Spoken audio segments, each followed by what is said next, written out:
So this article from Android Authority is talking about how Samsung could follow Apple in killing the inbox phone charger.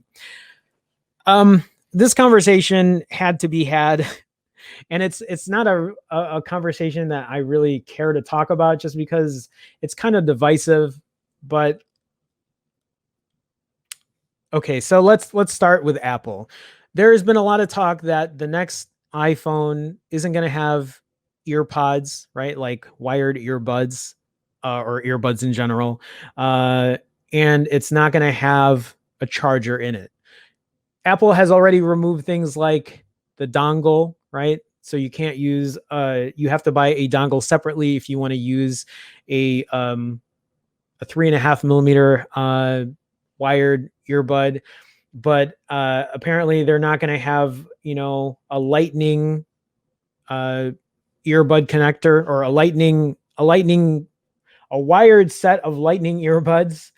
And now there's talk that Samsung is going to do the same. They're not going to have a charger in it. I don't know about the earbuds. I haven't read this article, but we'll get into it. We'll talk about it for a minute.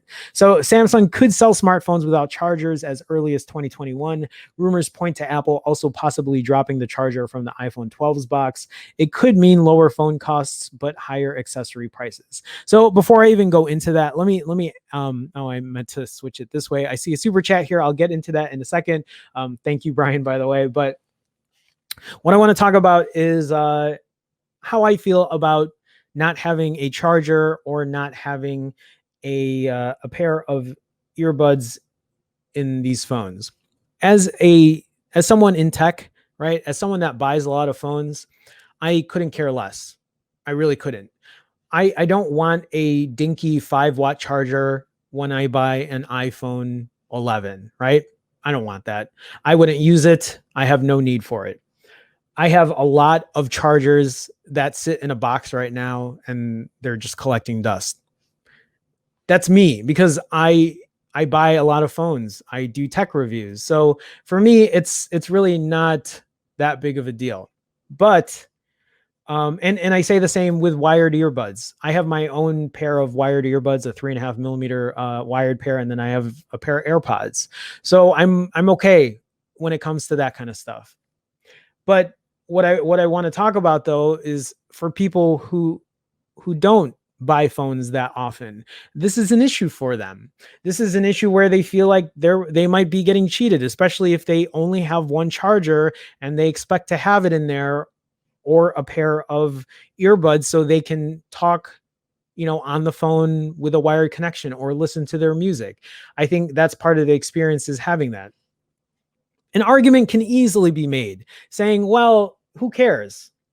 That's a poor people's problem or whatever.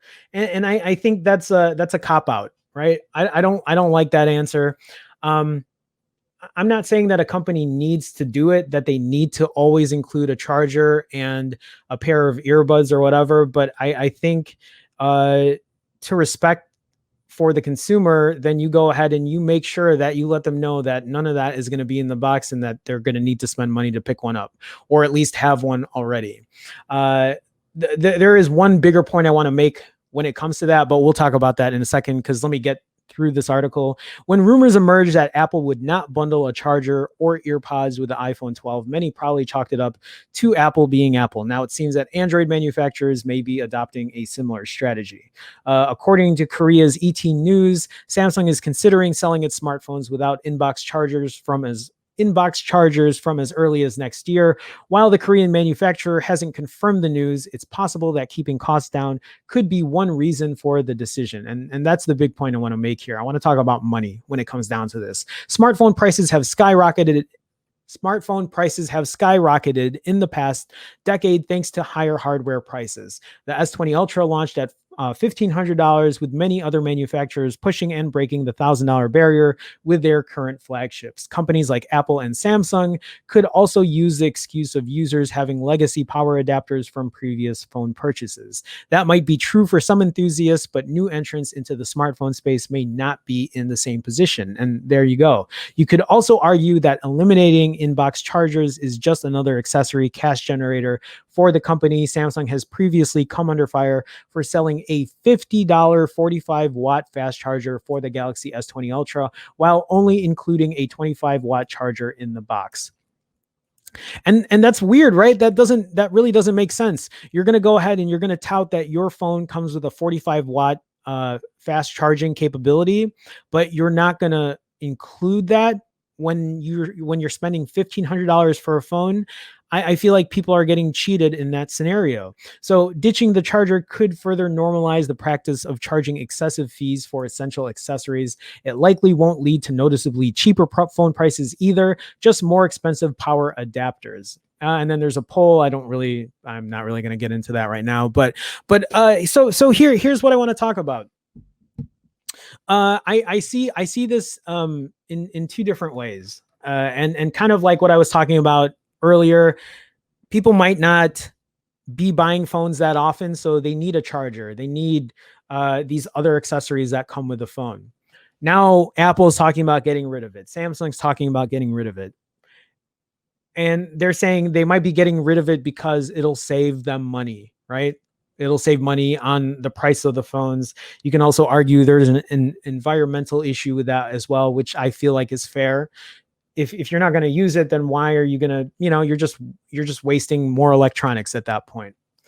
But when I want to talk about money here, I don't think the company is doing this to save the consumer money. I don't think they're not adding a charger to save the consumer money. They're not adding earbuds in there because they want to save the consumer money. They want to save themselves money. I have no idea what it costs to create these chargers or these 5-watt, small chargers that Apple makes, or a pair of earbuds. Pennies, right? I'm assuming pennies to manufacture millions and millions of these things. So for me, I feel like at the end of the day, they're just looking out for themselves. It's the bottom dollar kind of effect, right? If they probably looked at the numbers and said, well, if we cut this out, we can save ourselves X amount. We can still charge the same amount. We just read this article. The article said they're still going to probably sell these phones at, extraordinary prices or whatever, really expensive prices. And the only person that wins here is the company, the corporation. At least that's what I get out of it. And that's why, like, I feel like the consumer never wins, because now for someone like me, it doesn't matter. The only thing that I really cared about is, like, for example, the Huawei P40 Pro Plus, right? Like, this has 40-watt wired charging, and I'm glad that it came with a 40-watt wired charging brick, right? It came with a 40-watt one, right? I haven't even looked into it, but I used it to charge up the phone, and it charges super fast. And I would have been upset if it didn't come with one. I would have felt a bit cheated. I spent $1,300. It didn't come with a 40-watt wired charging brick.